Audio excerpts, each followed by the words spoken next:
you know? And Gwen, to date, who's been held accountable?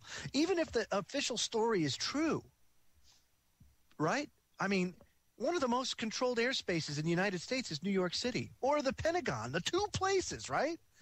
Right. So you'd think if a jetliner or something even went off course just a little bit, man, there'd be fighter jets all over that thing. You darn right there would be. My wife used to work in an air traffic control tower. They know in New York, and they know about this stuff. So even if that's the case, who's being held responsible? How come nobody was freaking put on trial and put in prison or hung for that? Well, I'll tell you who paid the price for that. All the people who died that day in the Twin Towers, all the people that were underneath the innocent children in the daycare centers, and every soldier that has fought this war on terror and died doing it. That's who paid the price. And what I want to know is why there is no outrage from this country and why we sit here complacently going along with this idea that we're the terrorists and we have to be punished for something that we have no control over, and somebody that has a heck of a lot more power than we do told our military to stand down. That's right. And, interesting article on InfoWars today. It was called 9/11 Humbug, written by Dan Daly. And what you just said, this article says it to a T. It says, yesterday I was up since early morning copying music CDs onto my hard drive. Presenting Daily Grooves requires that I increase my music library at every opportunity. A couple of days ago, a friend offered me a thick portfolio of music by artists not well represented in my collection, and I seized it, literally. This was a monotonous task. I listened all day yesterday to NPR's news programming as I worked through my boring chore. The news was mostly a run-up to the 10th anniversary today of the destruction of the World Trade Towers and our entry as a nation into the dismal decade. I'm sick to death of it. I don't trust any of this propaganda.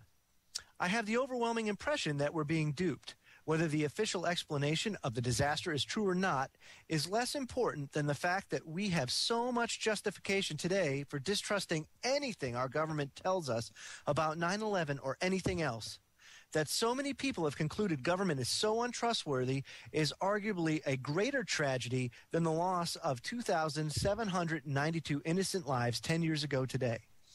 The tragedy of 9/11 has been compounded since then by the deaths of 4,683 American soldiers in Iraq and Afghanistan, and more than 32,800 troop injuries, 20% with serious brain or spinal cord injuries, and 30% with serious mental health disorders. None of these numbers count the families of our troops whose lives have been disrupted or destroyed. And we're not even considering the deaths and human misery we've inflicted on the Iraqis and Afghanis. 911,911 killed, and in parentheses, interesting number, and 1,687,780 injured. This is obscene, it's pointless, and it's evil. Is this what America should stand for in the world? Does this make you proud? Our nation's sense of trauma and the 9/11 victims themselves have been cynically exploited by the power elite and their politicians to advance outcomes which are remarkably consistent with George Orwell's prophecies in the novel 1984. Orwell's dystopian vision has come true in so many ways. The hedge money of elites, the omnipresent surveillance, a perpetual state of war, mind control and organized hate, destruction of the middle class and deteriorating standards of living, historical revisionism, torture, confiscation of private assets and property, slavery, Osama bin Goldstein, doublespeak, etc. Our money is untrustworthy and the world economy is on the verge of collapse. Our leaders tell us one thing and do another. They're in the pockets of predatory banksters and corporations that care only about expanding their own wealth and power. We wage a phony war on drugs while we support opium production in Afghanistan. Our system of justice is unconcerned with the truth of guilt or innocence, only with making money off the misery of the hapless people ensnared in its hungry, sticky web. Is it any wonder so many people doubt the truth of what the government tells us to believe? I do not believe the system can be reformed. Most certainly not by the selfish hypocrites who dominate the airwaves, political parties, and halls of power. The whole corrupt thing must be swept away and started anew based on a solid foundation of universal morality, absolute honesty, purity, unselfishness, love, and loyalty. I'm not going to listen to the radio today. It will be better, I think, to enjoy and reflect on the bracing truth, order, and beauty of nature, which offers the clearest evidence of God's intention for our world. It will wash away my doubts and anxieties and restore hope. And that was Dan Daly. And I thought it was a fantastic article. But, he's absolutely spot on when he talks about that, our justice system. Have you noticed, Gwen, that as you go down the street, you're driving to the store or whatever, how many more cops are there on the road with their little radar detectors going off trying to get you for a speeding ticket? Yep. I know. It's horrible. It's taxation by citation. Yep. It is. And not only that, too, we were never meant to fear our government. They don't have the power. And why we have put ourselves in this place of fear to the point that we think we need them to protect us, and why giving up our liberty to have that protection is okay, is just sheer insanity. That's right. And just here's another example of it. You just said before the break how these people try to influence our decision making. And they do. Look at Ron Paul. Look at Ron Paul. We have the two front runners right now are Mitt Romney and Rick Perry and Michelle Bachmann, or whatever, the three of them, right? But never any mention of Ron Paul. Now Michelle Bachmann's out. She's done. Now we're down to two. See, they're already weeding you. They're already making your choices. They're making your choices for you. And of course, take a look at the MSNBC poll from the day after this Republican debate at the Reagan Library. And it was staggering. 200,000 votes cast, and Ron Paul finished first on 56% or so of all the votes that were counted. And the next person was like 16%, was Mitt Romney. One thing that they don't understand is that people are tired of it. We're tired. We're broke. We're poor. We can't take it anymore. And people are going to be forced to see the reality of things. We talk a lot, Gwen, about sovereignty. We had Chaske Denny on the other day talking about the Turtle Island, United Nations of Turtle Island, and what they're doing to take their sovereignty back. And folks, don't get me wrong.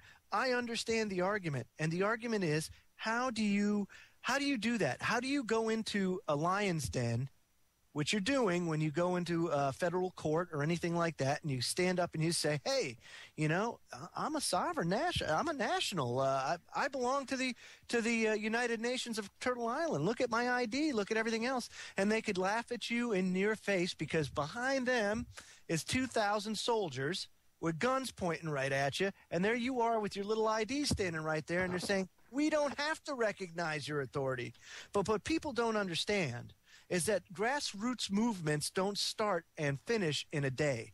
It takes time, and it takes patience. Ron Paul started this grassroots movement of this liberty movement, over 30 years ago. And look at where it is now. It takes time. And what people don't understand is the work that we do today as people who love liberty and love freedom and love the idea of what America was when it was founded, when the Constitution was forged. It takes time to get back to that. The system has been poisoned, and it's got to come down. And it's only us, people like you, Gwen, everybody out there that persevere and have patience, knowing that you're planting the seeds in people. The harvest will come, but it's going to take time. It's going to take time. and Joe, I think that that becomes the problem. We live in this instant gratification society. Everybody wants everything and they want it right now. They don't want to work toward anything. And, Right. you know, one of the most important things I learned as an elected official, I went to a community leadership conference, and they said, well, you define your goals and your vision, and anything that you're faced with, it's easy decision. Does that fall within the scope of our mission statement and our vision? Yes or no? We'll find out. Okay, Gwen, hold that thought. When we come back, folks, it'll be hour 2. Don't go away. Can't make the sign stay this time.